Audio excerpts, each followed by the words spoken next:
El Trafico doesn't care if you just lost your captain and defensive anchor. El Tráfico is indifferent to your season from hell. It's El Tráfico. Records don't mean anything.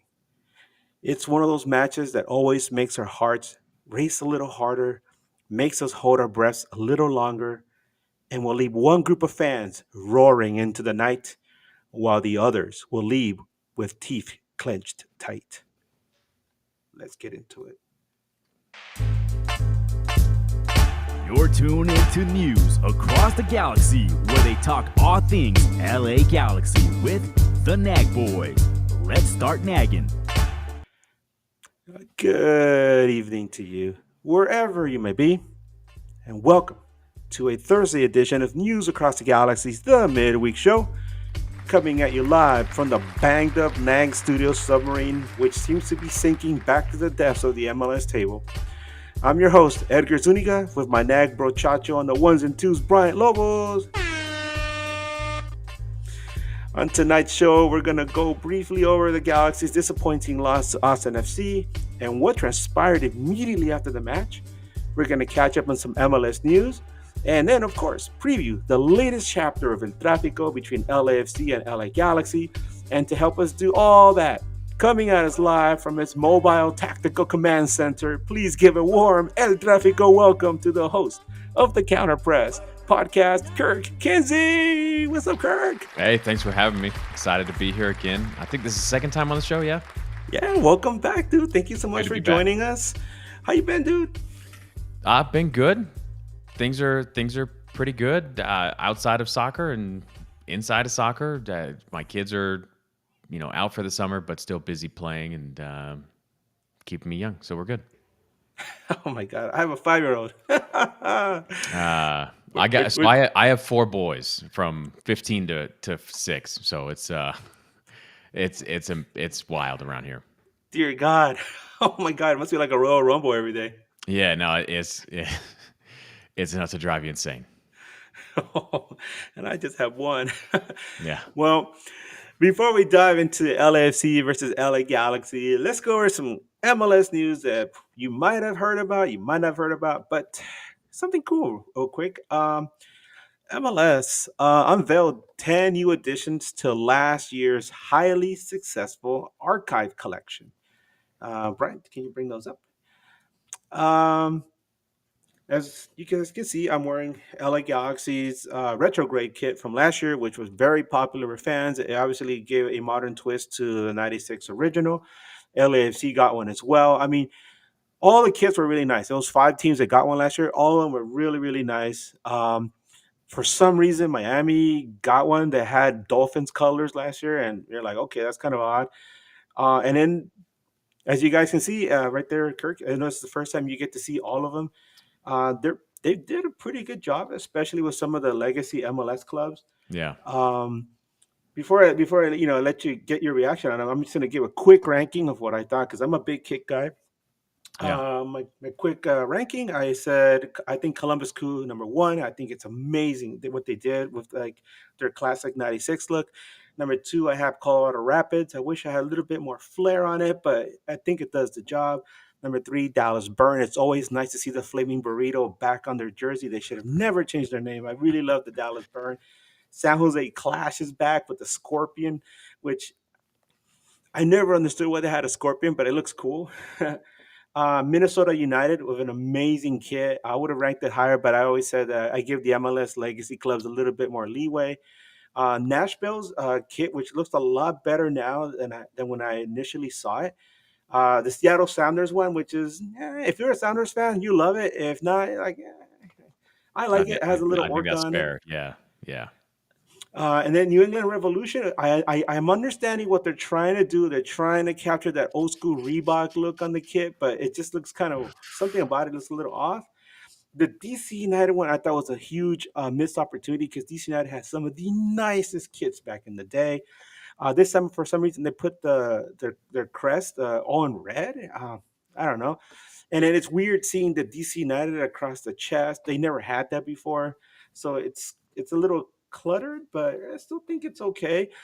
And then last, I have no idea what Charlotte is doing with those crazy colors. Those are like Sounders colors to Did me, you but so have you seen the one, like, from the actual website? If you pull it up on the website, it's like a different shade of green, and I really, actually think it looks pretty good. Um, really, oh, yeah, see, yeah. If you pull it up on the website, like, to buy it, and I don't know which one has it wrong, but it's like a little bit more of like a lighter lime green than the one you got up there on the screen right now, and it's pretty nice. yeah. What do you think about the San Jose Clash one? That thing is pretty wild, right? Yeah, so you're gonna, all your fans and listeners are gonna hound me for this. It's okay. I'm not a 96er, obviously, in MLS. Yeah, So I don't have that same emotional tie to a lot of these kits. It is wild. I'll give you that. it looks like one of those trapper keepers from our high school Yeah, days. that's it. Yeah, that's a good shout right there. I like Now, it. if you know what a trapper keeper is, please go and schedule your next colonoscopy. Yeah, seriously, we know you're at least 40. Yeah, Yeah, for real. yeah, Well, in other MLS news, we got word this week that Charlotte is going to be getting the 2026 MLS All Star Game, which is really interesting because it's been a while since the All Star Game is hosted at a venue that's not soccer specific. This time, it's going to be at Bank of America Stadium. I've been there before. That place is it's weird. It looks really big on the outside, and then once you're inside, it is big, but it doesn't feel as big. I don't know how to describe it. It's interesting. It's just an interesting place, and it has artificial grass. And I'm assuming they're gonna lay down some natural turf, but um, good for them, right? If it's like yeah. You 70,000, you really think they'll lay down natural grass just for an uh, all? Yeah, why not? Right? I right mean, after the World is are they hosting World Cup games there? I I'm not sure. I don't That's a think they good are, question. but if they are, then I could see him keeping it. Bryant, if you get a chance, can you look that up and let us know? 'Cause that'd be cool. Um, Thank you, Bryant. That's how Gotta Bryant. play gotta play some ombudsman here. Here we go. Hey, that's how he communicates through horns. Yeah. Inter Miami, meanwhile, I know we were talking about this before we came on. Inter Miami is working the system again, and they're pushing to sign Rodrigo de Paul from Atletico Madrid on loan as a TAM player. Everybody's trying to figure out how they're doing this. Tom Bogert was posting about it earlier today. He's like, I don't know how they're doing it. This is how they're doing it. And even Taylor Twellman got in on the conversation. He actually like lost his mind trying to explain, like, if the system is broken, right, Kirk? We Yeah. know it's all Yeah. weird, right? But if you can figure it out, if you can figure out how to make things work, why not, right? Yeah. I think it was I'm gonna date myself here again. Like back to the Arnold Schwarzenegger governor debates, and Ariana Huffington was talking about loopholes, and he said it's a loophole big enough for me to drive my Hummer through, right? And I'm convinced to this day that that's why he got elected, is because he was like so quick on his feet in that debate. Um, I like this. I want them to do it. I like Nobody is more happy than I am when the Galaxy or Miami or LAFC or any other team that has the know-how and the savvy to do this. I want them to cheat these rules and to push the league forward and to force the league's hand so that the league can get better. Yeah, obviously, what is it? A rising tide lifts all the Lift all boats. boats. Yeah. Yeah. So the word is that Sergio Busquets is going to retire at the end of the season, whereupon supposedly the ball will be given DP status. So for now, I guess he's going the Zlatan way, come in as a TAM player and then Yeah, yeah. move up to DP. So I mean, this is something the LAFC's been doing for a couple of years now, where they'll bring in a big name, Chiellini or Bale, especially. They'll bring them in the summer, and you only pay them half a year's wages. So if they can agree to 1 point whatever under the DP cap hit, then they're just a TAM player, and then you sign into a DP contract the next year. So I think it's a smart piece of business. I don't know the specifics about DePaul here, but again, I'm all for teams doing this because somebody has to force the league's hand. And just like when the Galaxy brought Beckham, it kind of forced the league to level up. So all for it.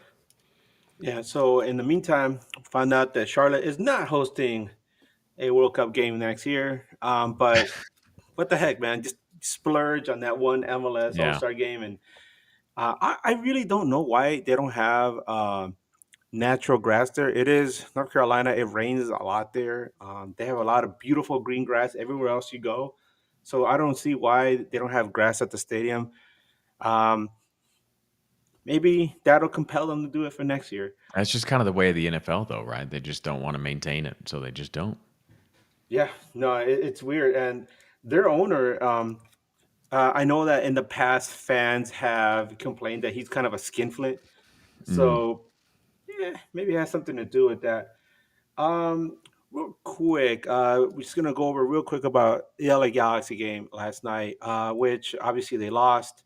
They lost 2-1 to Austin FC. It was the first time Austin FC beats the LA Galaxy at Dignity Health Sports Park. Um, it was just a very ugly game. The referee, he only had like 20 matches under his belt coming in. I mean, after this match, he had a difficult time controlling the flow of the match. A lot of strange calls. When you have team players from both teams complaining to the referee, the managers from both teams complaining.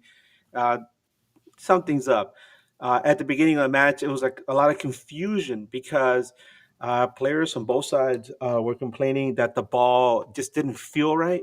So they took the balls to the sidelines and they measured the pressure, and the pressure seemed to be fine, but I think they still maybe pumped a little bit more air into them.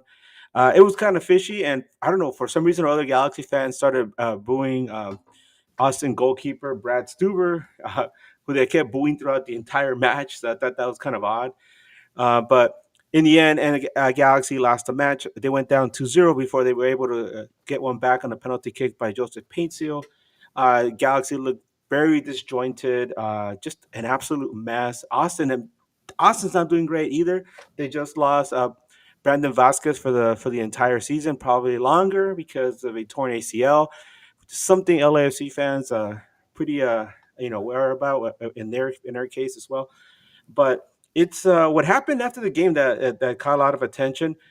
For a lot of people that don't remember, there's a player on Austin FC. His name is Guillermo Bito. And last season, he went in really hard on Ricky Puig, tackling him right in front of the Galaxy bench, and then immediately getting up and taking a swing at Eric Zavaleta, which resulted in him getting a red card. I saw some Austin fans were chirping at LA Galaxy fans before the game regarding that, saying, "Hey, it's Happy Beetle Day, right?" And he was there. He started the match. He actually got into a little mini scuffle during the game. He ended up getting a yellow for hitting Maya Yoshida. But it's what happened after the game that caught a lot of attention. Like I said, in the tunnel, there's footage of the Galaxy and Austin players getting into it, and they had to be separated. It got pretty tense for a while there. It seems that these two teams really don't like each other. I know a lot of Crew fans absolutely detest Austin FC, and I know before the game, some of my Crew buddies were hitting me up saying, "Give them hell, man, give them hell." Um, so I guess LA Galaxy got the message, and they're trying to give them hell, but some of that bad blood from last year is still spilling over into this. Um, what do you can you tell? I mean, what's your take on this, Kirk? You're like, yeah, kick each other out before the game. Hey, the enemy of my enemy is my friend, right? So go Austin, get after him, Austin. No, I think Austin has a lot of beef across the league. It seems like I know some of the games between LAFC and Austin have got testy. I think that goes back to like just LAFC completely. I think it was Austin's first year in the league, and LAFC beat them in like the Western Conference semis or something like that, like 5-0. And ever since then, matches have been really testy. So I think there's some kind of like chip on their shoulder where they're still trying to prove that they can hang with the big boys in the West. Yeah, no, absolutely. We have a super chat right now, Brent. Let's see the music. That's the sound of Ricky Puig's knee slowly healing. He sparkles. He sparkles in the sunlight. Adam, thank you so much for the $5 super chat. He says the All Star game should have been in Nashville next year, a soccer specific stadium, not a football stadium. That's a very good. That's a very good. That's a very good stadium. It's a very good suggestion as well. I'm kind of curious, right? When you take into consideration, Nashville is the largest soccer specific stadium in the country right now. Is it? Do you think this is all boils down to dollars and cents, Kirk? What other explanation is there ever? I think that's it. I don't know the details of how it got selected, but like, man, that's always where I point the finger. Yeah, and Charlotte it's a pretty cosmopolitan city. Like I said, I was there like 3 years ago, and very diverse, especially like in the core area of the city. There's It's very easy. You can fill it up with 70,000 fans. We saw that for the first match in their history of the club against LA Galaxy. That place was filled to the brim with Charlotte fans. So you can be sure that not only are they going to fill it up because they're trying very hard right now and actually doing very well to establish Charlotte as a soccer hotspot. Um, I was there for a USA Gold Cup game back in, like I said, a few years ago, but I also keep close tabs on the guys from the COTFC Fan TV podcast, and the level of excitement, the kind of culture that they've developed there over the short few years that they've been in the league is very infectious. They have something special there, and it's exciting to see the fans reacting. Not just fans that have been following the sport for a long time, but obviously a lot of new fans that haven't experienced that because yeah, in Charlotte they have the NBA, the NFL, and that's it. And now they got Major League Soccer, and it's something else that they can do in the summer because NFL isn't there, NBA isn't there. So what are we gonna do? Let's go to Charlotte FC. Um, Yeah. yeah, no, it's like I said, Nashville, maybe Nashville next year. You never know. It might actually knowing MLS, they might give it to San Diego, and everybody's gonna be baking in the sun with that. It's gonna be a bunch of fights. Yeah, a lot of fights, right? The a lot of people were wondering, Galaxy fans are wondering why Carlos Emiro Garces, our center back, did not get the start in the last match. Why Zanka got the start? Zanka came over from Belgium, much maligned player. I don't know if you heard about it, Kirk, but when there was word came down that he was coming over from his club in Belgium, all the fans from his departing club said, "Good riddance, good luck to you, Galaxy fans. This Nice. guy is terrible. You guys are gonna detest him." And it's like, damn, really? And to make matters worse, Galaxy captain Maya Yoshida had to take a salary hit to stay under the cap, and here comes Zanka, from another team, and he has a higher salary than him, a newcomer. So, uh, you know, this kind of Yeah. element, and then you actually see him play, and my God, I hate to talk bad about players like this, but it's like a tree trunk. He's just that mobile. He's kind of like a statue, just like standing there. Hmm. But a lot of people are wondering why did he get started with Garces, who has actually been playing very good with Mayashita in the middle, and it's simple. Right now, Garces is one yellow card away from a suspension. It's been like that for like almost half the season, and you want to save him for a very big match, which is El Trafico coming up right now.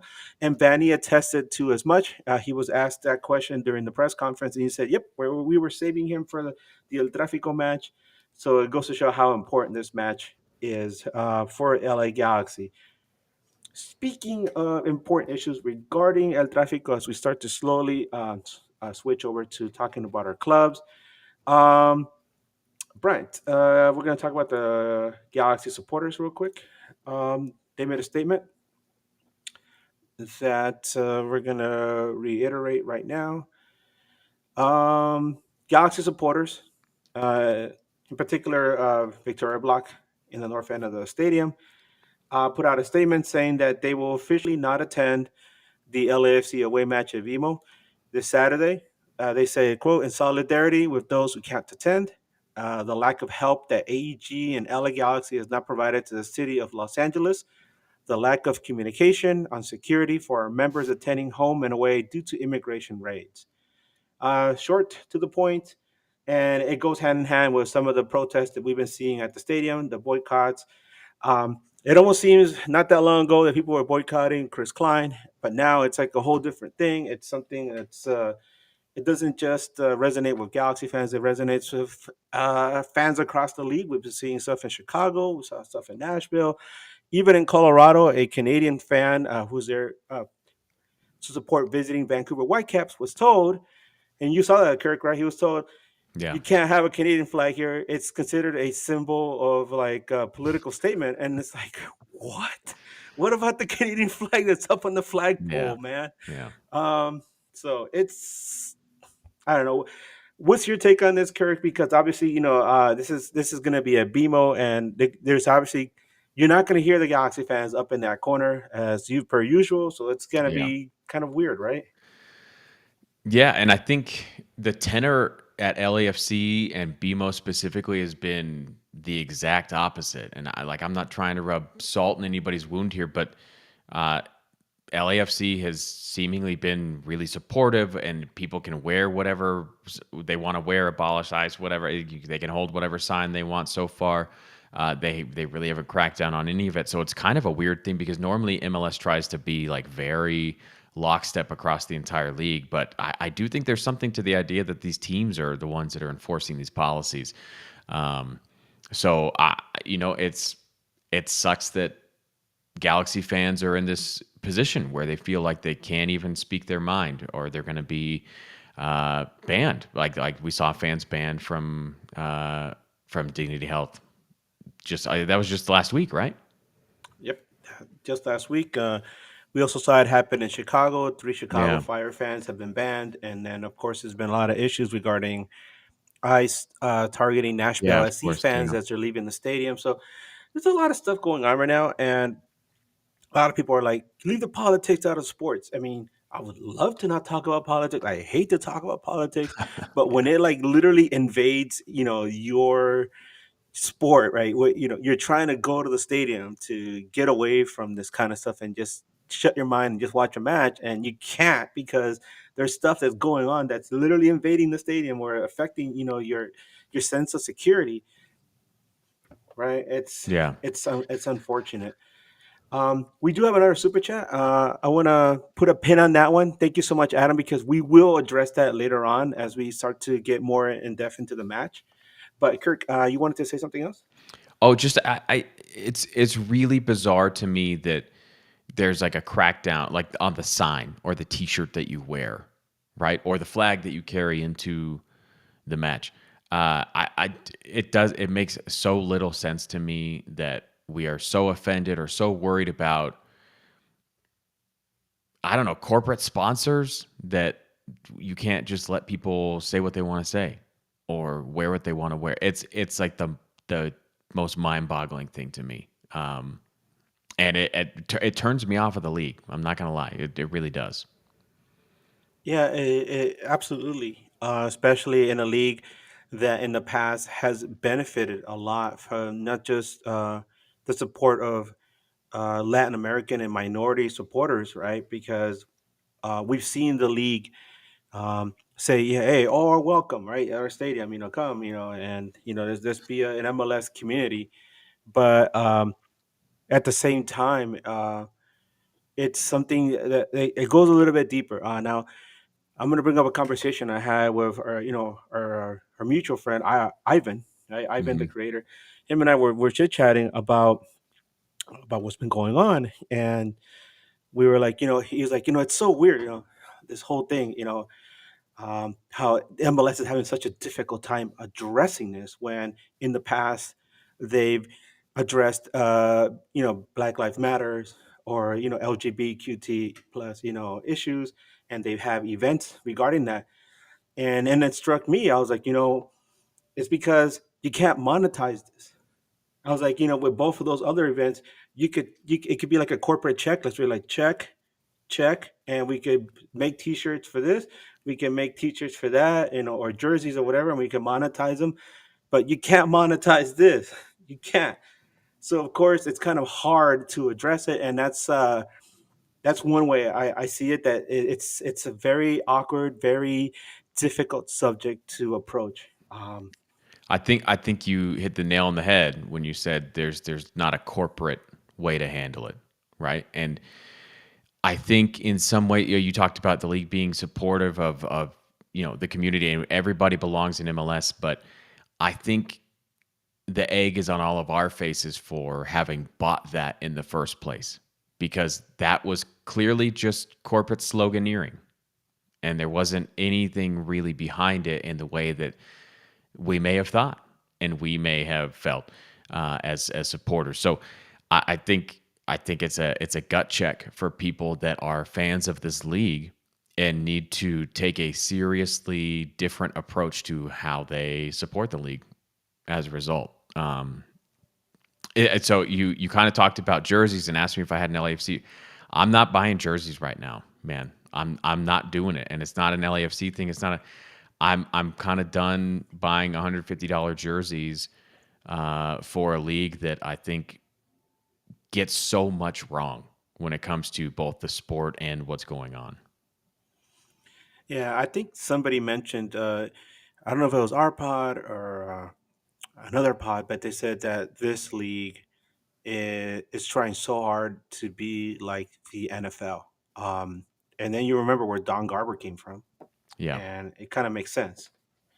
But the NFL is the NFL, and I feel like one of the things that's been a strength of MLS is that it's not the NFL. You can't compare the two sports.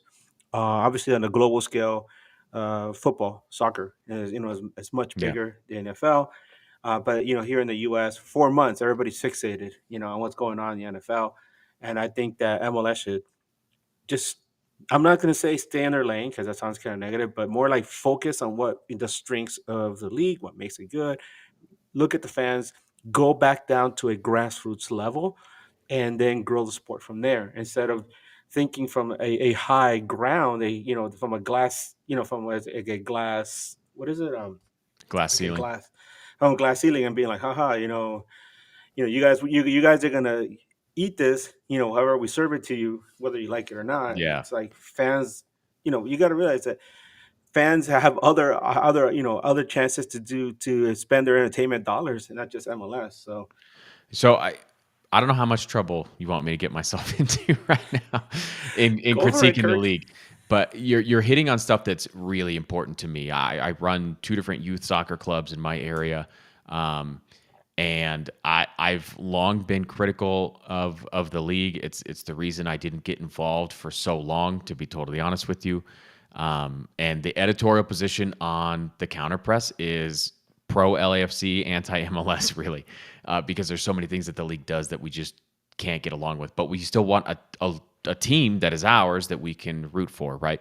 That we can be fans of, that I can go to games with my kids and share those moments with them. So you talked about like their approach to the game seems to be, you're going to consume this soccer however we cook it up for you, and you're going to enjoy it, right? So often it's just like, just be thankful there's professional soccer anywhere near you. And I'm sorry, that's just not good enough. That's not good enough for me. Like you said, anybody that's a fan of the actual sport itself can get Peacock for $7.99 a month and watch the Premier League. We can get Paramount Plus and watch Serie A outright. We can watch so much football across the world, and it's of a higher quality, right?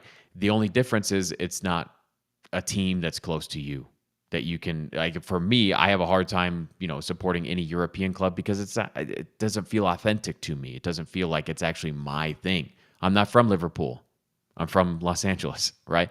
So it is kind of heartbreaking that the structure that I have to support from where I'm from is this thing, this kind of Frankenstein league that does all this, and it really is about protecting corporate interests.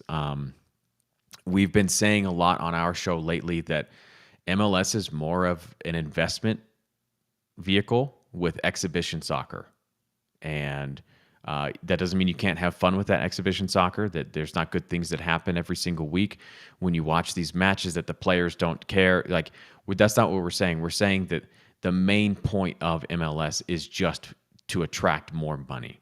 And to a certain extent, that's what you have to do, because somebody has to pay for it, right? I think that's where Alexi Lalas gets it right. Somebody has to pay for all this. But more and more, it just seems like the sport of MLS is to control the entire game here to protect their own investors. Yeah, and that's where like the whole single entity Yeah. system has its faults because we saw in Major League Baseball, teams can make statements on their own. We saw the Dodgers. Dodgers are a juggernaut of a club, not just in Yeah. MLB but in American sports in general.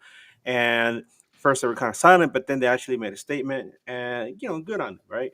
And that just makes fans feel like, hey, these guys understand, and they're seemingly on our side. I mean, it might not be like that in the back rooms, but at least the optics are there. Yeah. Yeah.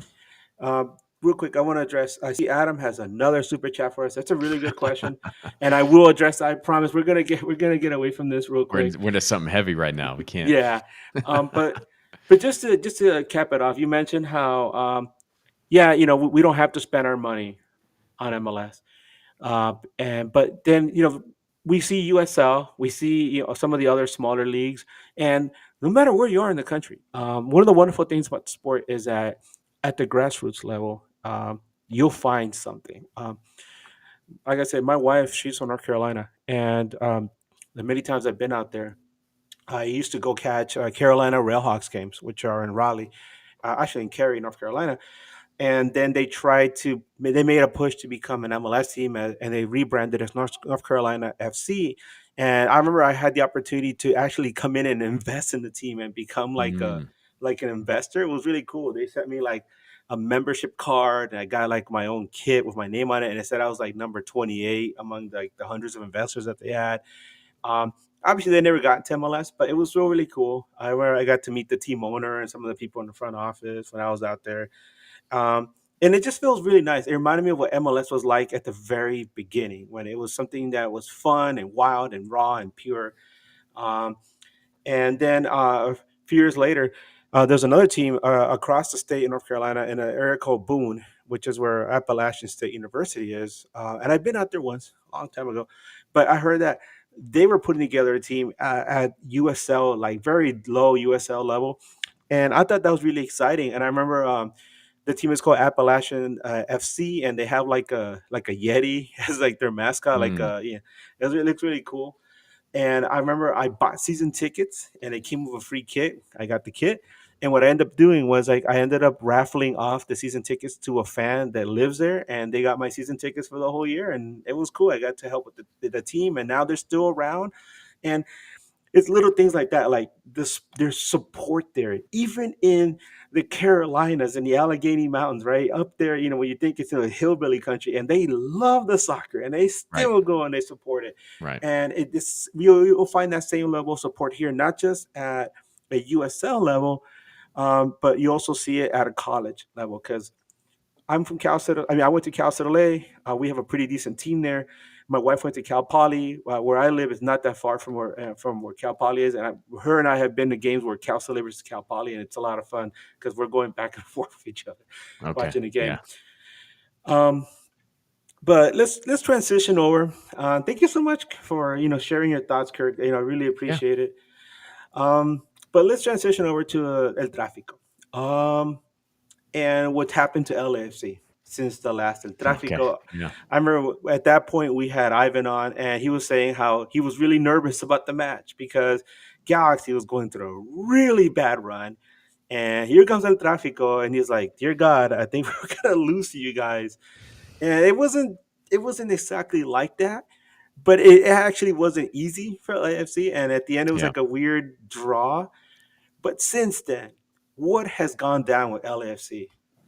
I mean, it's been pretty public. LAFC. I mean, the biggest thing is that they qualified for. Well, they had the chance to qualify for the Club World Cup. Right, went to the Club World Cup. Didn't have the greatest time there, but I mean, I think it was still a worthwhile pursuit for them to go. Uh, they came back and they're on a 3 game win streak right now, which is the first thing that's it. Until last week, they hadn't even won 2 in a row this season. So they seem to have righted a few ships. I think it's more that they're catching teams kind of in that summer lull, and so I mean things have gone good. That they banked like $11 million from playing in the Club World Cup, so that's good. Yeah, and then also, um, there was the whole thing with Olivia Giroud. Yeah, that's It true. Yeah, was it I was it left was that one really out. Yeah, weird because when you first heard about it, you're like, oh my god, that's like a slam dunk. This guy is gonna feast on MLS defenses. yeah, But for some reason or other, it never worked. A lot of people were blaming Cherundolo. A lot of people were saying that he might have gone to the wrong team. It just he didn't fit the scheme. I know Ivan and I went back and forth regarding what it was that why it was that Giroud just did not score. And so, Kirk, you have an opportunity. yeah. Close the book on Olivier Giroud's time at LAFC. Final thoughts? Any So, regrets? oh man, the more that I look at it, the more that I think it was nothing more than a opportunistic signing. They saw a chance to sign a big name, and they did. And then with little thought given to, is he going to fit? Is he what we need? And they needed a good level number 9 on the team, and so they went out and got one of the best to do it in the last 10 years. The thing that I don't think they thought about all that much is Cherundolo going to use this guy? And one of the things that we've been trying to do on the show is like point out how Olivier Giroud scores all his goals. And it's from crosses and from wingers who beat their defenders, and he can run off of them, get open, and score a one-touch goal somewhere. He's a classic fox in the box. I'm going to find space, and I'm going to finish anything you put within a 10-foot radius of me. And that's not how LAFC plays. LAFC has a very one-dimensional attack. They play on the break through Denny Bouanga, and that's how it's going to be. And if it's not that way, they're not scoring. And they will not build to wide areas and send in crosses. Denny Bouanga isn't the greatest decision maker in front of goal when as it relates to like setting up other teammates, and it did not work. It didn't work, and I don't think you can misprofile a striker that's as well known as Olivier Giroud. I just think it's a matter of they underestimated whether Cherundolo would even try to fit him in. The front office has told us, people in the front office have told us, really in the PR department have told us that he's washed and that he can't play at all. And the guy scored like 50 goals for AC Milan before he came, so I just don't think that's the case. But that's my take on Olivier. That is really weird because I'm listening to you describe his style of play, and he seems like somebody that would fit in perfectly with LA Galaxy. Yeah, Uh, yeah. I know at one point when Royce first came over, and I think the club was still trying to figure out how to utilize him.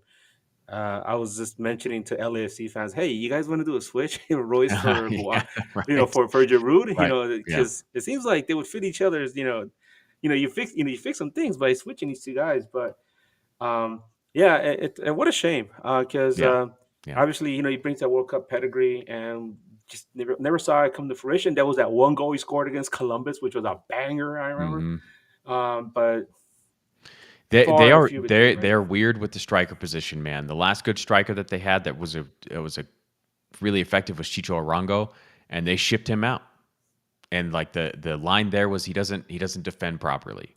It's like, okay, but he's literally scoring 65% of your goals. So what do you like? Who cares if he doesn't defend right? Like, so it's a weird thing with Dolo and strikers. So at this point, we could answer that second super chat from Yeah, Adam about yeah. Boanga because I did the research while you were talking, and I was like, oh my god, it was like eye opening to me. So Brian, can you bring it up real quick? There we go. And Ricky Puig's knee keeps healing every time we hear that. Adam, thank you so much for the $5 super chat. He asks, "Is it me or does Boanga have one goal off a penalty in each of the previous four games?" Thank you. Kirk, you can add a little bit to that. I looked it up. It's four of his last five games, right? But his last four goals have been penalty Mm. goals. Oh, wow. I don't think if you include the Club World Cup, then it's not. But yeah, the last three games he's got a goal each, all from penalties. He didn't score in the game before that against Vancouver, which they lost 1-0. There are people calling him Penny Boanga, which lends itself to a very interesting spelling. Uh, I'll let you guys all experiment with that one. Yeah, right. Um, but yeah, it's one of those things. He's got that chop in between two defenders, and people keep taking the bait. And since he missed that penalty against, oh man, I don't remember who it was that he missed that penalty. Anyway, he missed a penalty, and since then he's added a penalty to the left side, and he's got the goalkeepers guessing again. So he's been converting. Okay.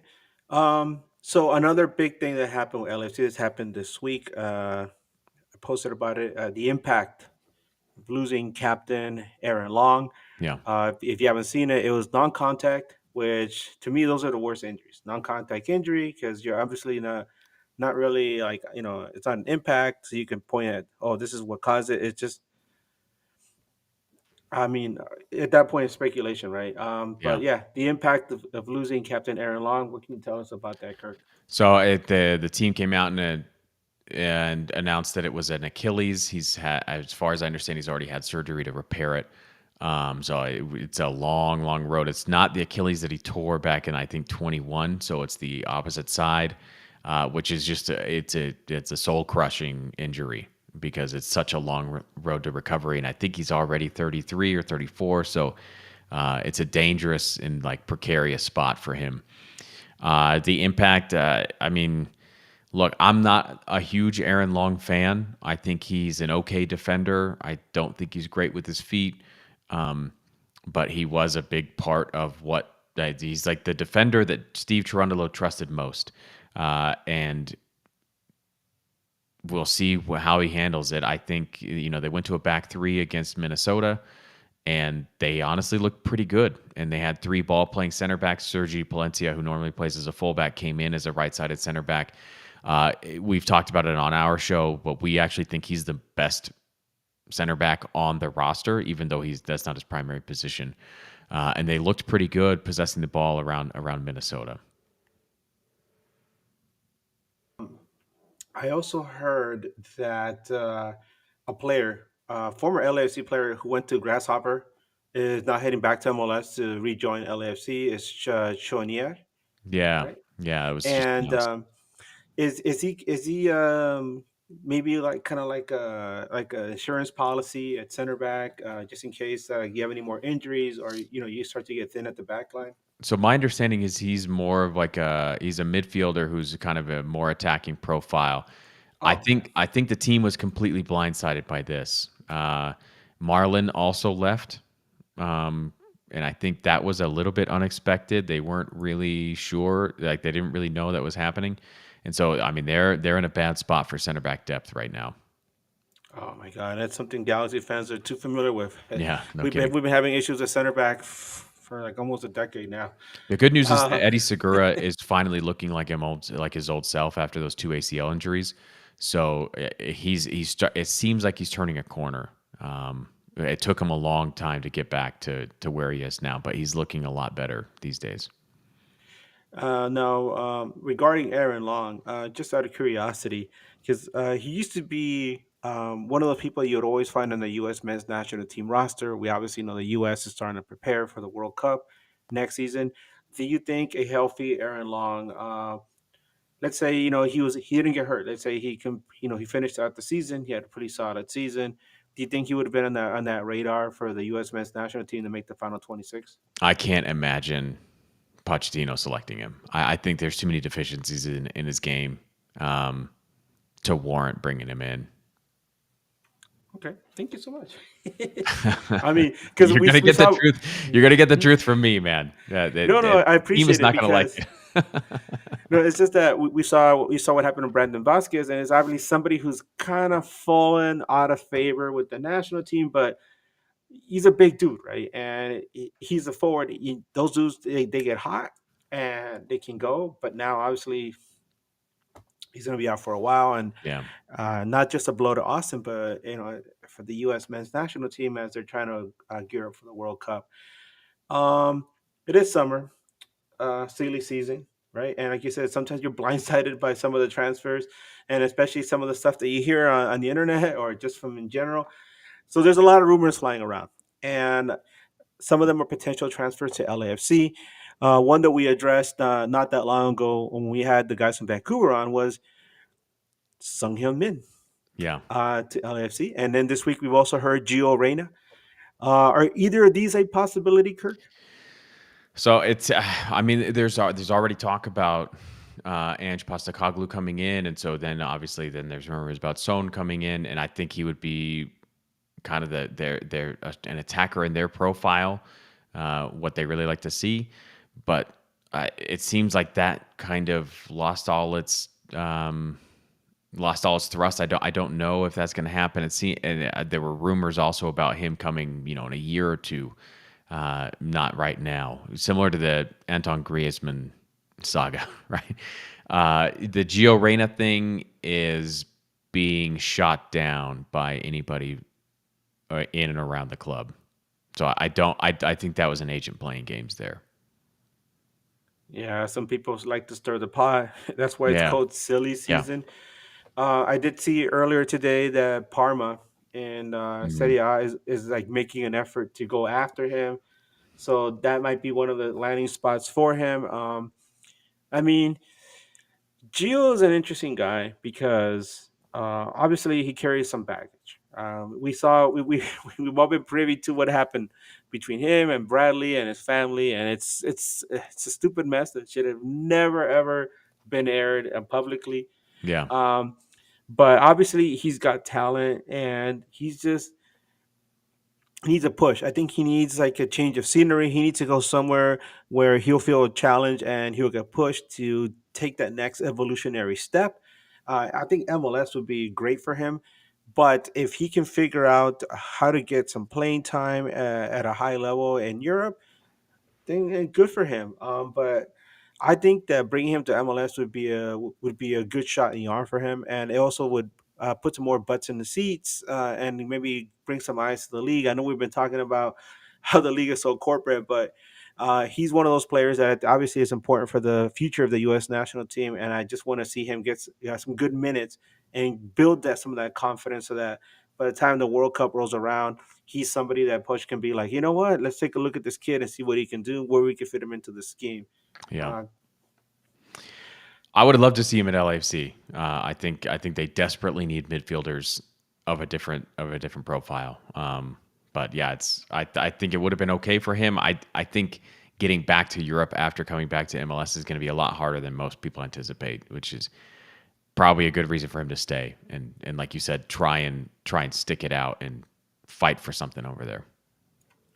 so a lot of things are in flux at LAFC right now, and one of those obviously is the position of manager. We heard earlier this season that Cherundolo said he's not going to be returning for 2026.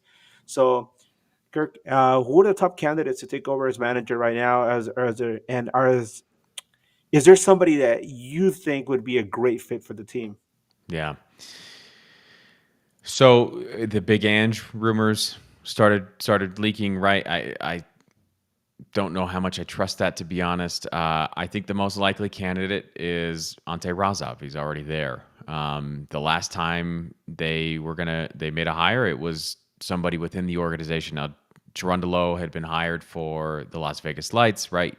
Didn't go that well there, but he kind of, he was able to right the ship at LAFC in his first year or two before things went the way they have since. To me, honestly, Razov is the guy that I would put money on right now, just because that's kind of where they've looked before, is an internal hire, and somebody that's not going to be like necessarily bigger than the team itself. Um, other names, I mean, I do think they're kind of looking for Americans with like a different pedigree. So like Bob Bradley, right? He had been in Europe. He'd done a lot of different things with the national team. Gerundolo, right, was in Germany forever for his career. He hadn't really coached a whole lot, but like again, coming from Europe, I along those lines, I think Pellegrino Matarazzo would be somebody to keep an eye on, or somebody that they're probably at least calling. I have no inside information on that. It's just me kind of reading the tea leaves of what they've done in the past. So that could be a potential guy where, again, an American but with a European profile. Um, I'd be interested to hear what you guys think. I love rogues. Like for me, I'm ready. Like I would love it if they hired Brian Cliven from Avialta, who used to be there running your youth academy, right? The Chivas USA chance would be insufferable from all of you guys over there, but Yeah.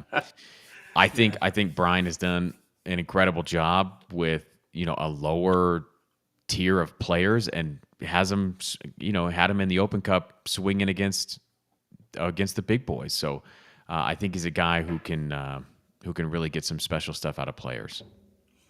The name that caught my attention as you were mentioning everybody though was Ante Razov. Yeah. Just because he was the first MLS person I ever interviewed, and it Oh, was no like kidding. Yeah. the strangest little interview. This is way back in 1997 when he was a rookie with LA Galaxy, and I remember I walked into a very green Edgar, very new Hmm. in professional journalism.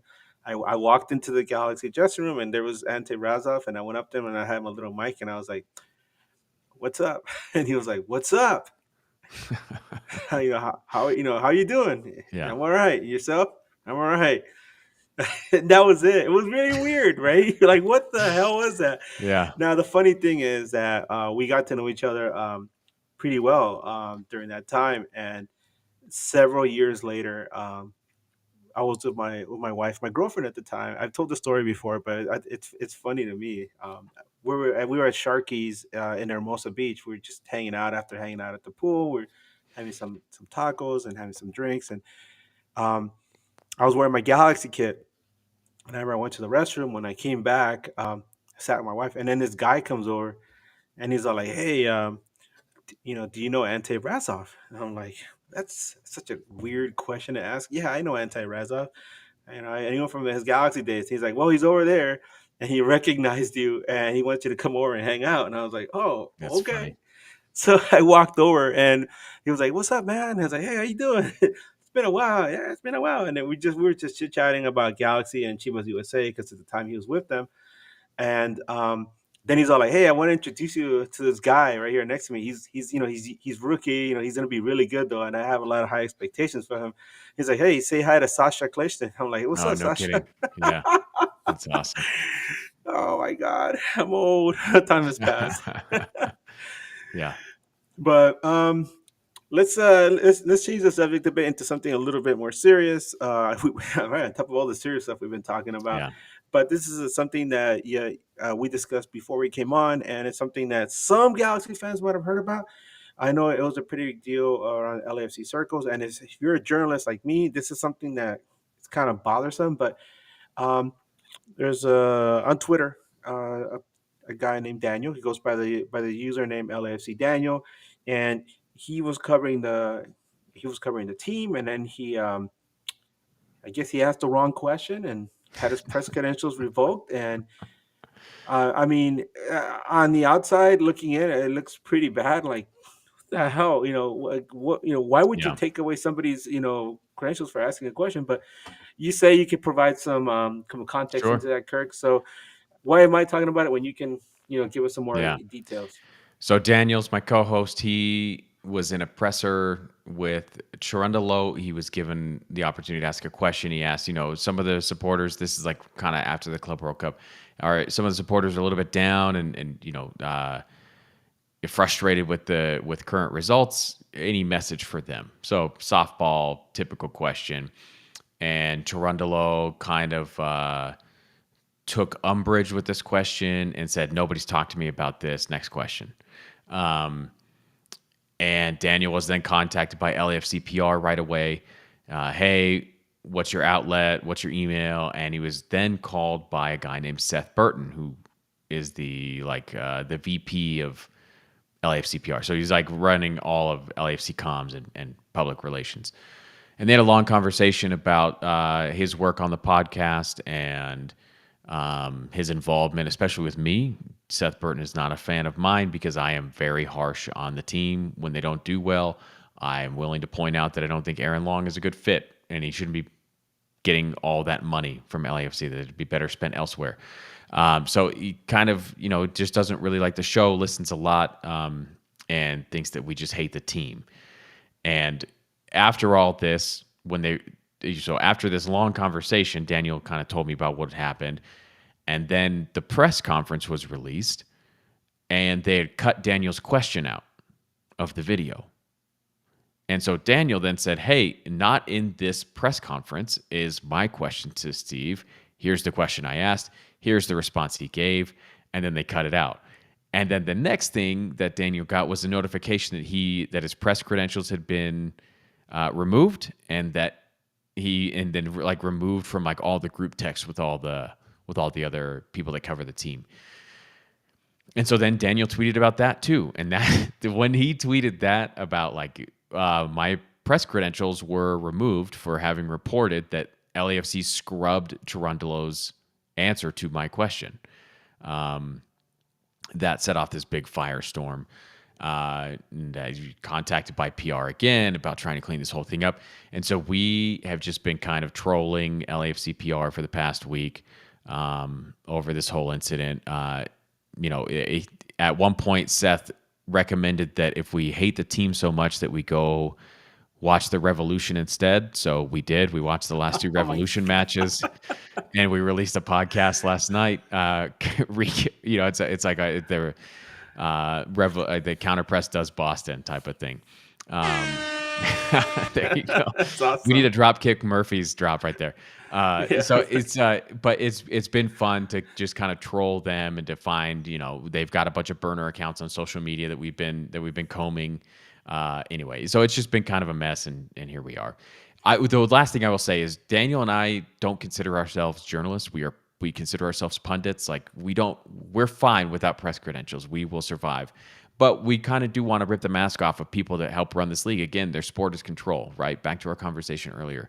So anytime we have the chance to rip the mask off of this kind of stuff, we will, and we will hammer it until the cows come home. Oh my god, it's funny. Like both clubs are taking L's, man, from Yeah, people left. absolutely. Absolutely. Oh my god, what a Misery time to be loves alive, company. right? Yeah. Um, by the way, Adam, your last super chat about Mitrovic, we will address that as we start talking more about the game, which we're gonna start doing right now. So let's get into this, Kirk.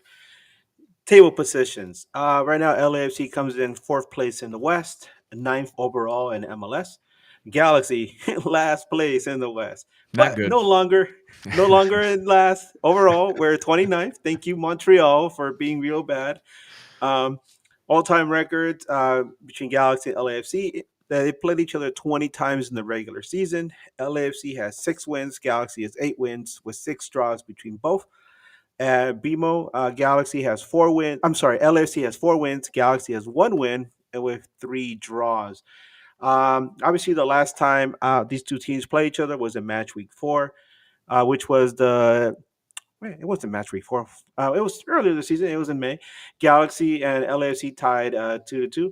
Marco Royce scored in the 87th minute to salvage a draw for LA Galaxy during a time when LA Galaxy was going through their worst run of the season.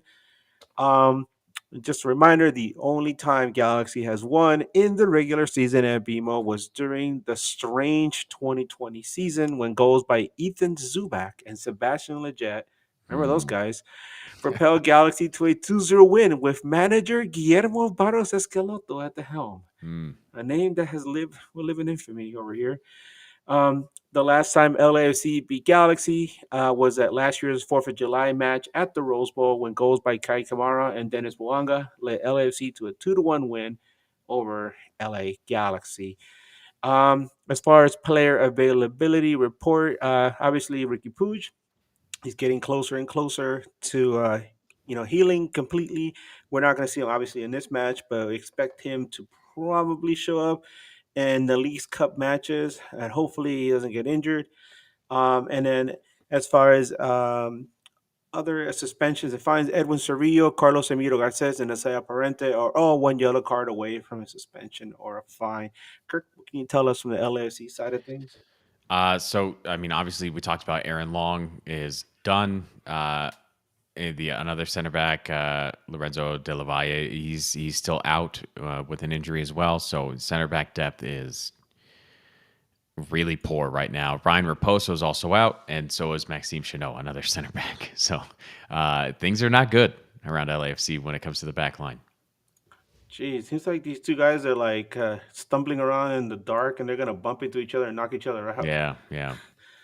As far as LA Galaxy, tactically speaking, Galaxy's strengths shooting from their free kicks and counterattacks, and that's it, folks. That's it. Those are the only strengths this team has.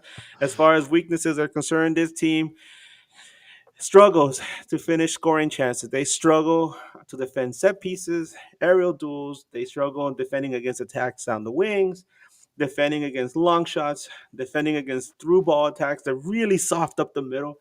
And they, of course, they commit a lot of individual errors. As far as Galaxy style of play, it's really weird. It's such a strange season. When teams do well, they develop an identity, and you kind of understand whose role is what in the team. But this year, we've seen Pack and Paintil struggle so much to score and to go back to how they were last season that they're trying so hard. They sometimes play out of position. It's really weird. So what ended up happening is Galaxy has been taking a lot of long shots. Their short passes. They're mostly attacking down the right, a little bit more down the left now that Paintil is starting to find his wheels with him. Galaxy tries to spread the field, play with width, and a lot of possession football, which obviously will be a lot easier once Ricky Puig comes back. But that's LA Galaxy. Kirk, what can you tell us about LAFC tactically speaking? So I mean, LAFC almost all year has been 4-3-3 kind of LAFC special, and it's been Aaron Long and Eddie Segura at the back. I don't know if they're going to stick with that. Against Minnesota, they came out in a back five, and that included Sergio Palencia playing as a center back and Nico Tafari coming in as well. I don't know if they're going to go with a back 3 or 5 again against Galaxy. It's tough to say because this will be the first time that we see him against a non-back 3 team since Aaron Long got injured, and I think that was I think my guess is that was kind of a specific set of tactics for Minnesota specifically. So we'll see if they just go back to what they've always done against Galaxy. I thought the midfield looked better with Marky Delgado. Sorry, everybody out there. I don't know. Are you guys still mad about Marky Delgado, or No, we're what's the just status there? sad. Okay. We were never mad. It was just Yeah. sad. Like, damn it. Yeah. So just him and Tim Tillman looked better than like the midfield trio when you have Igor Jesus in there when you're playing out of a back four. So I don't know what they're going to do. It's really tough to say because Aaron Long was such a mainstay for Dola that it's tough to predict anything at this point. The main thing you're looking for to stifle LAFC is just give them the ball because they're not great in possession and they're not great at creating chances from possession. If you press too high or you turn over the ball in a bad position, you have to watch out because Denny Bwanga will punish you, or he will draw a foul in the penalty area and he will get a penalty. and he's lethal. He's lethal at this. I honestly think I would use the word elite to describe what he is when he's played into space behind a back line. I just don't know if they're going to be able to continue to do it. And Galaxy always plays them so well. You guys could be having a season just like this, and it's happened a couple times since LAFC came into the league. And doesn't matter when LAFC comes to town, you guys always just find a way to piss us off. Yeah, I remember when we had Ivan on earlier, he says it's something that still bugs him that for some reason LAFC just does not match the same intensity that Yeah. Galaxy Yeah. brings, and it's like, damn it, if they only came out with that same intensity, it would be a lot different. Yeah. Yeah. As far as top players are concerned, Galaxy in this weird season, Marco Royce has risen to the top. Obviously, the guy's got so much talent. I always joke that it looks like he's just out there for like a little kick around, like the. I mean, you see, like those really good players, like playing a little kick around at the park, and obviously he's better than everybody. He's just like not even trying. That's what it looks like to me. But Yeah. Marco Royce has 5 goals, 6 assists. And then Joseph Paintsil, Diego Fagundes, and Chris Ramirez all have 4 goals each.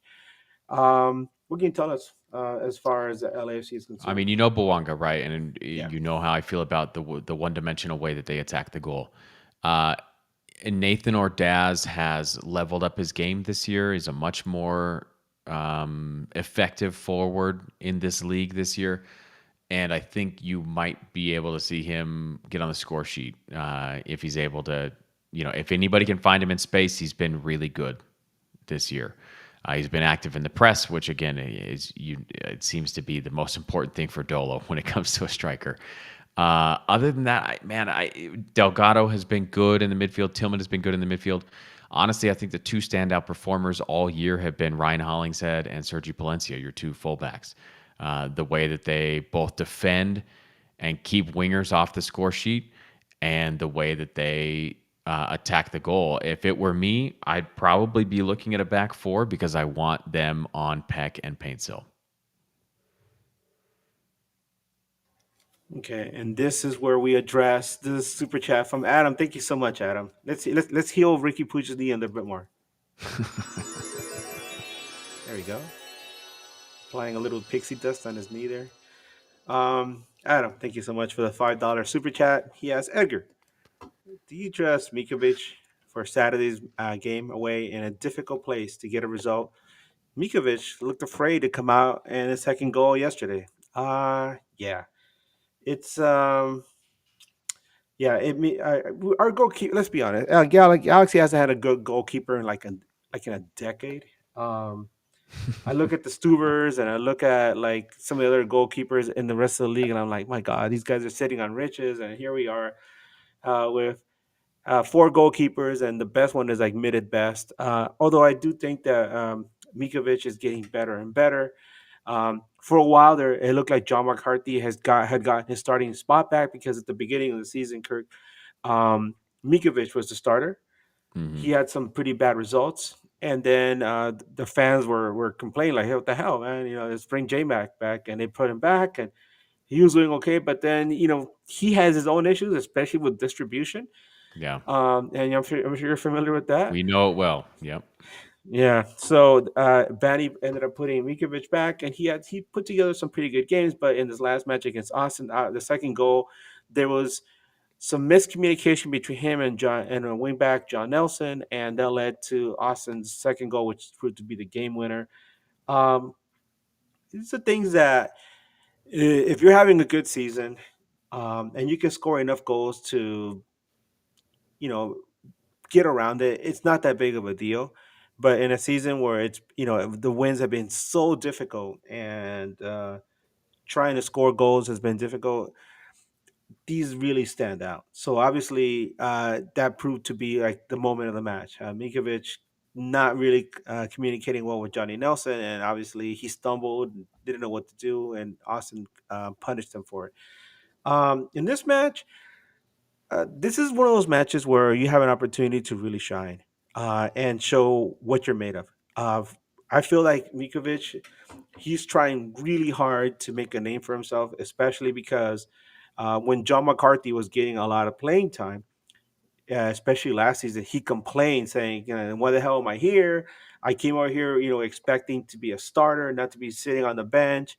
And it's kind of hard to say otherwise for him because obviously John McCarthy was one of the players that ended up winning MLS Cup with Galaxy last season, and Nikovic was seemingly along for the ride. But um, this is this season he got his opportunity. It didn't go so well for him at the beginning, but now he's back in the starting spot. This is it, man. This is your chance to go out there and play well in a big match. Galaxy, the season's pretty much a wash. So at this point, any positive is good. Do I really think LA Galaxy is going to make the playoffs at this point? No, but can they make it interesting? Yeah, we can still get some silverware. We can get some maybe make some noise in Leagues Cup. Maybe even do something in the Campeones Cup, which is supposed to happen sometime later this season. So this is a good opportunity for Mikovic to raise his stock. And by the way, Kirk, I wouldn't be surprised if at some point Galaxy transfers or trades John McCarthy because I feel like at this point, with his resume, they could probably get something out of him. I think so. Um, I mean, I think that's what LAFC was trying to do, right? They saw an opportunity to pawn a not so great goalkeeper off on a team that they don't like. Granted, you guys ended up winning MLS Cup, so jokes on us. But yeah, I mean, if you can get something for him, then do it. Yeah. yeah, I mean, as far as winning MLS Cup, it was in spite of him. And when they were doing this, when they were celebrating, he actually dropped some f bomb saying, "What was that you guys said about my distribution? Well, look at this." He raised the cup and it's like, Yeah, yeah. well, all right, whatever, man. I mean, as a character, you gotta love him. Like I really do. I think he is a ton of fun.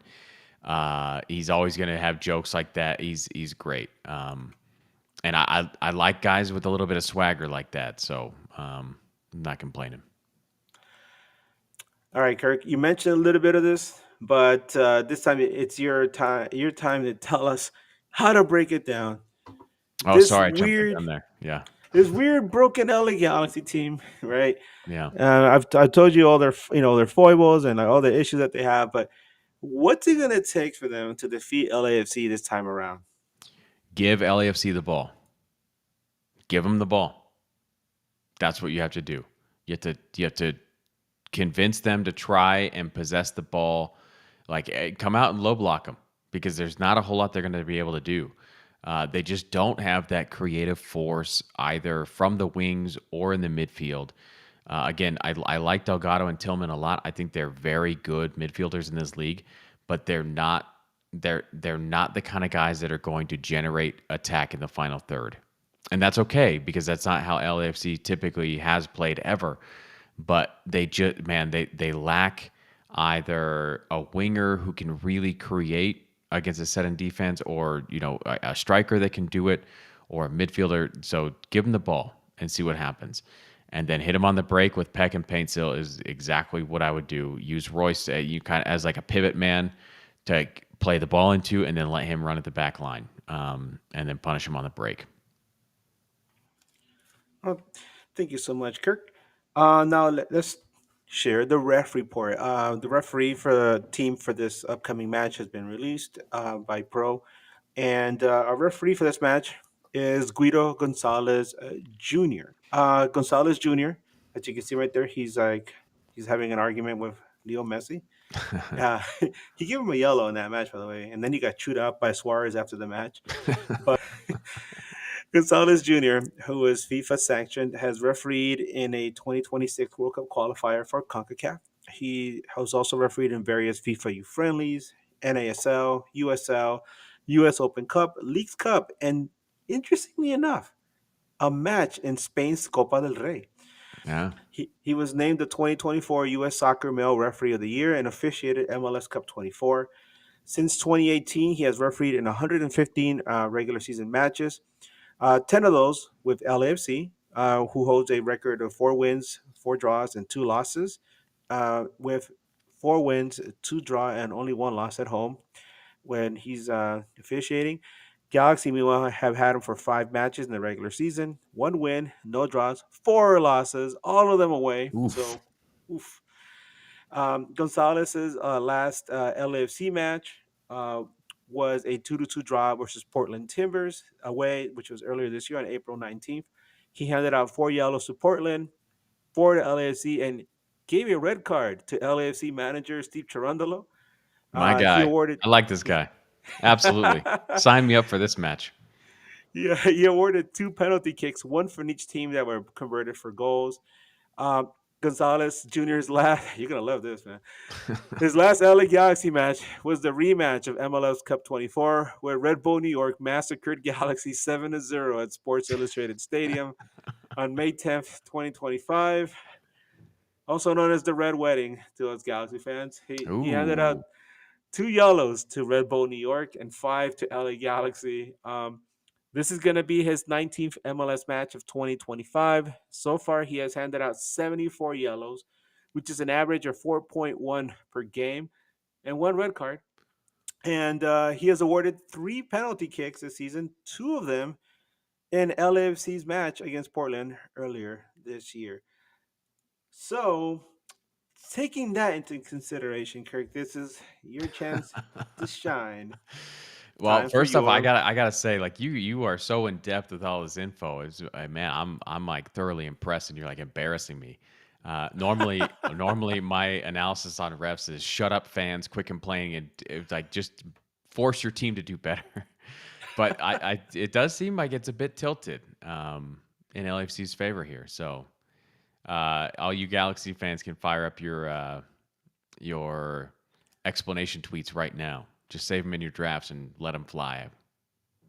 what's really funny about this referee is that, yeah, on the eve of MLS Cup last season, we had our good buddy Bob Ventimiglia from the Designated Pundits podcast, and we were talking about the match, and then we got to the ref report, and I mentioned Guido, and he's like, "Oh, Guido?" He's like, "I know Guido."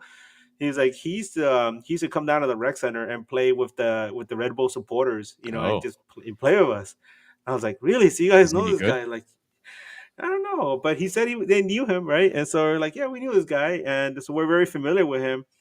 And obviously, Galaxy won MLS Cup, but my God, in that rematch. Yeah. So yeah, there's some history between him and Red Bull supporters. Um, but Kirk, this is your chance to put it all on the line, sir, because this is your prediction for this match. Oof. You go first. Denny Bouanga gets a penalty in the 53rd minute, converts it. Marco Royce scores again in the 85th, and it's a 1-1 draw. And just enough FC, as we now call them, do just enough to keep us at bay. My God, you're being too kind. This club is so bad. They're like I don't know. They're like that. They're like like some kind of like drunk guy that hangs out in the corner at a party, and you don't notice him for a while, and then he gets up and starts vomiting on the carpet, and you have to Yeah. drag him to the bathroom. Yeah, it's a messy season, and as like I said, as you're walking the guy over, he tells you "I love you, man," and then vomits on your shoes, and you're like, so that's the way I can describe this club. I don't see LA Galaxy winning this match. Obviously, you predicted a 1-1 draw. Um, I can see Galaxy easily losing this match because so many times this year, uh, when we sat here with other guests from other podcasts and we discussed the match, it seems like it's a slam dunk for Galaxy. They're going to win a match because tactically or on paper they look better, or they just they have it for whatever reason. And you see the match and they end up losing by like the stupidest reasons. We saw the match against Kansas City where they didn't even allow a single shot and still lost the match. And then stuff like that that's infuriating. So I'm gonna go out there and just say it. I know people might hang me for this, but I'm gonna say LAC wins this match 2-1.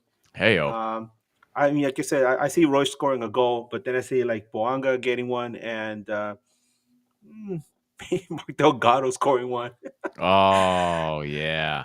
Does he and then celebrate? Does he celebrate or no?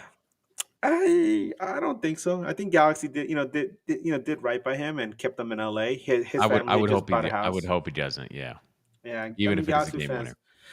Even, oh, by the way, we didn't even talk about what happened last time, right? The whole thing with him getting his ring and the Yeah, video yeah. and everything. Yeah. So I know Markey afterwards made some statements, right, saying that he felt he was, that they exploited the whole situation. Yeah, yeah.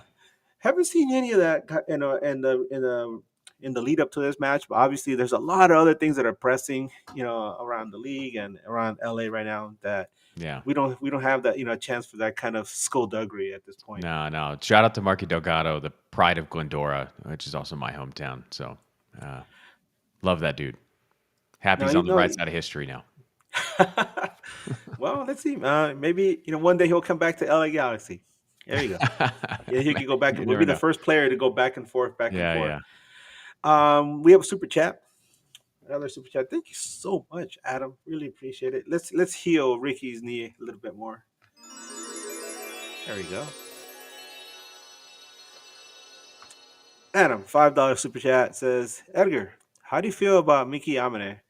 How do you feel Miki Amane will do with Boanga compared to previous derbies? Oh my god, that's a good question because um, at his best, Miki Amane is like one of the most energetic players we have on this team. We've seen it. Not only is he a good component that sparks an attack, but he has the speed to come back and try to cover some of the mistakes some of his teammates make sometimes. But this is Danny Boanga we're talking about.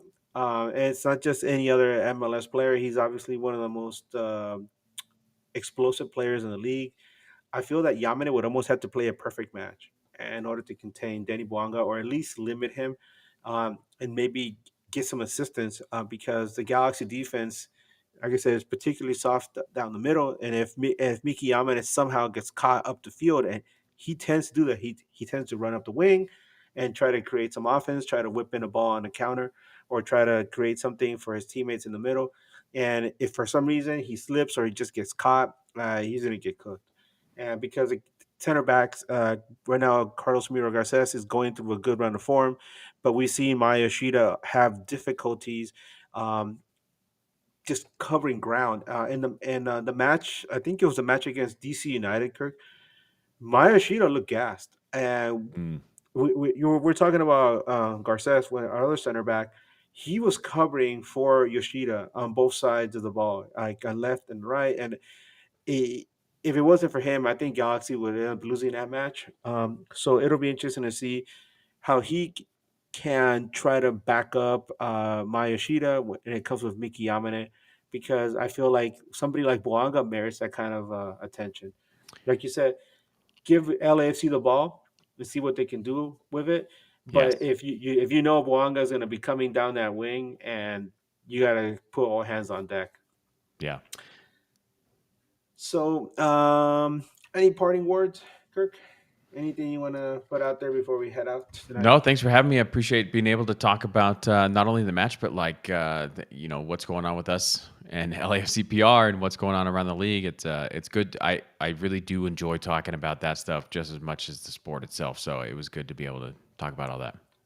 Yeah, and I mean, with these podcasts, that we have a rare chance to say some things that usually go unsaid by the mainstream media, Yeah, yeah, which a lot of times is very corporate and understandably so. But at the same time, there's things that need to be said, that need to be aired out, so people understand what's really going on, and that way, if they hear something.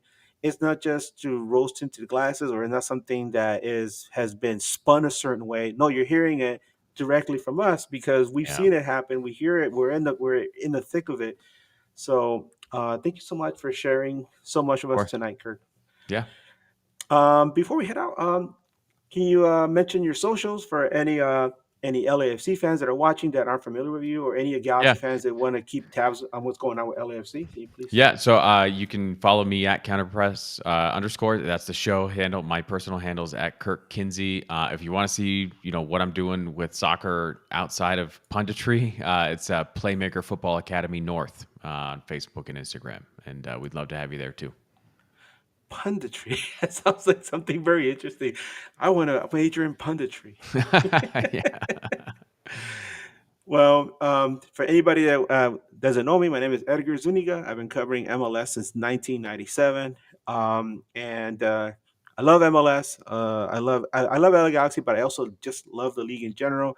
I know we were pretty harsh on the league right now, but that's because it needs to be said. The league, when it's at its best, is something that's wonderful. It brings us a lot of enjoyment, a lot of entertainment, but it also has a very dark underbelly, and sometimes you shift the rock over like you do in the garden, and you see all the squiggly little things that are in the dark, and we have to point it out because we want this league to succeed because we want the sport to thrive in this country, and they've come a long way, but it can be so Mm, much better. hmm. And if people like us don't say anything about we're going to remain with the same status quo forever. Exactly. So Love it. yeah. So anybody who wants to follow me, like I said, my name is Edgar. You guys follow me on Twitter, Blue Sky, Instagram as Edgar Nags. You guys can see it right there. My Instagram is a little bit different than my Twitter and Blue Sky because I actually interview people on Instagram, and I have interviews with not just Galaxy fans but fans from all over the league. I've interviewed LAFC fans there before, and visiting fan people that come from other countries as well. So check it out when you get a chance, and give me a follow if you can, please. So, Kirk, for me, Bryant, and the rest of the News Across the Galaxy crew, we thank you once again for joining us tonight. Kirk, thank you Of so course. much for coming on with us, man. Really appreciate it. It's always a pleasure having you on. Yeah. Hopefully, we'll get one more Trafico in the playoffs, right? Yeah. We'll see. We'll see what happens. You Just guys got a kidding. long way to go. Nah, it's not going to happen, man. So, whether you cheer for LSC or LA Galaxy, please, don't be like San Diego. Try to avoid any unnecessary confrontations. This is a time when all Angelinos should be united as we take in what we hope will be another captivating El Tráfico. As we always say on the show, keep on nagging, and from me to everybody else, Wu Tang for life.